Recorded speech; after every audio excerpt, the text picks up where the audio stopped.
नमे कार्टे, तू आणि तुझे सवंगडी पिकलेले आंबे चौखीत, हात गिर्यांना पुसीत रावळात गलका करता, हे मला मान्य नाही, पसंत नाही. ऐकू येतंय का? कानाची भोकं बुजलीये?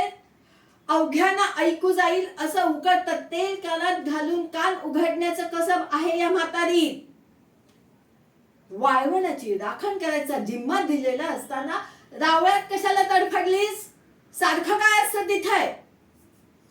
आणि आचरडासारखं विठुरायाशी बोलणं, गप्पा मारणं बास झालं आता. पुढच्या वर्षाला पत्रिका बघायची झालीये. हातीपायी धड राहा आणि धड्या शरीरानं सासरी जा म्हणजे झालं.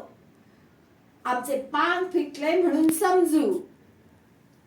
आणि हो, भलत्या सलत्याला रावळात घेऊन जायचं नाही बजावलं होतं ना.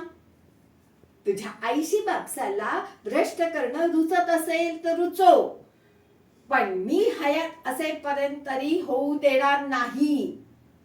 कुणीही येऊन खेटावे, कुणीही स्पर्श करावा चालणार नाही.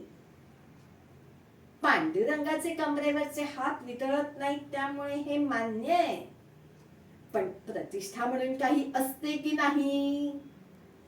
ज्यांनी ह्या पांडुरंगाची प्रतिष्ठापना केली त्या शाहू महाराजांची प्रतिष्ठा सुद्धा मोलाची नाही का? तिला तडा जाता कामा नये, सांगून ठेवते.